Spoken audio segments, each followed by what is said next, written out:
This is Kevin Mel, and today we're drinking Treehouse Brewing's Green. The beer geeks have spoken. This is one of the greatest IPAs ever made. It's 100 on Rate Beer, it's 100 on Beer Advocate, 4.51 on Untapped. Everything I've looked at, everybody just screams bloody murder that this is the greatest beer ever made, or it's right up there.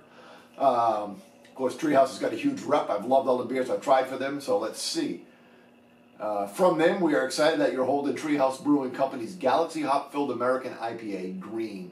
Green is a massively juicy beer filled with flavors and aromas of pineapple, orange sorbet, and tangerine. It makes no apologies as it coats the palate with intense hop goodness. It is the result of our uncompromising dedication to fresh, progressive, delightful beer. We hope you enjoy it. Good cheer. They do call it green because it is, when they brewed it the very first time, all the hops they added to it made the boil green, so that's where the green comes from. Today is Sunday. This was canned last Wednesday, so it's only 5 days old, 4 days old, 5 days old. And it is 7.5% alcohol by volume, and we know that it has Galaxy hops in it.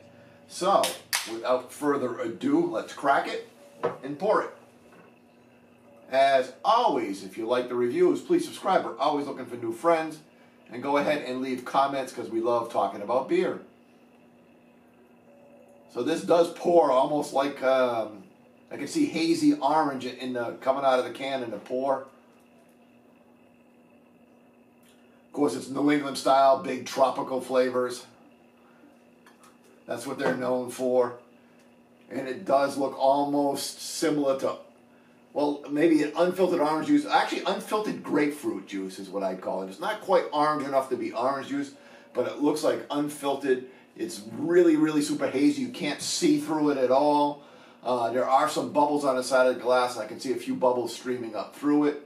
We have, 2 fingers of nice white head. It's not dissipating all that fast. Nice tight bubbles on it. So, let's do the aroma.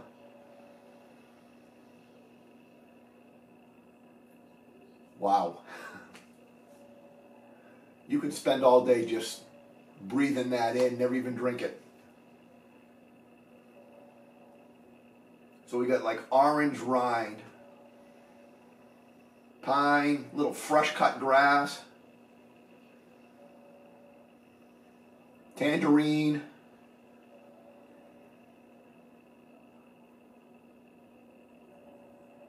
maybe just a hint of caramel for the malt.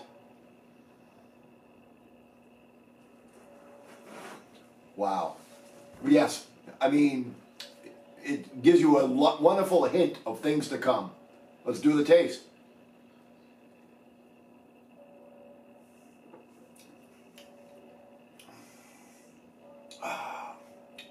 So,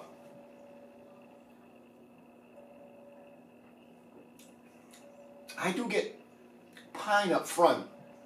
I watched a couple other reviews and they didn't really pick that up. I'm not sure if this batch is a little bit more pine forward or not.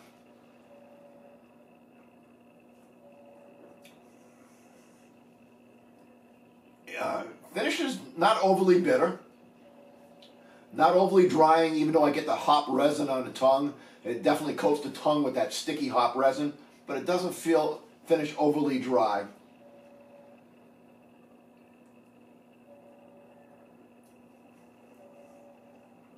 I get that orange in the middle there, and it's not a sweet orange. Sometimes when I do these reviews, I talk about orange sweetness, orange juice. It's not orange juice. Maybe that's the sorbet he's talking about. You know, it's a nice creamy orange, but it's not a sweet orange.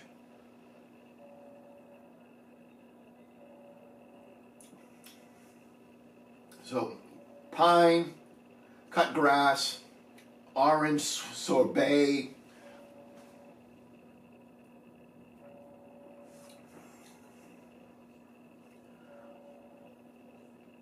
Digging for something else that's in there. I don't want to say grapefruit.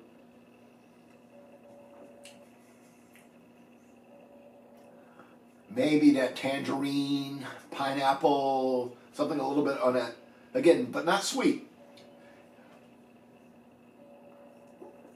So I can see why, especially if you're an aficionado of the New England style beers, why this would get such a high rating, because it is more subdued. And I should say subdued is not the word I'm looking for. It's not as punchy, sweet, orange juicy, floral. It's more traditional, dank flavors, but a little bit more forward. It's not really dank. It doesn't have that dankness going on it, but a little bit more forward with the wonderful, like I said, the orange sorbet, the grass, the pine. I mean, so you get the flavors without being hot bombed, without being overly bright on the other way. So it's just a nice, solid, flavorful, drinkable beer. I am getting some bitterness now in the back of the throat as I drink this. So, score-wise, I mean, we're getting to the point where we're going to give this a score. And I'm not quite ready to go to that 100 on this baby. I think, if I remember right, I gave Hayes the first time I drank it a 99. And I don't think this gets to that. But I am really and truly splitting a hair here. You know, this is still an A to A plus beer. So I'm not going to give it a 99. Let's give it a 97. Till next time, keep drinking.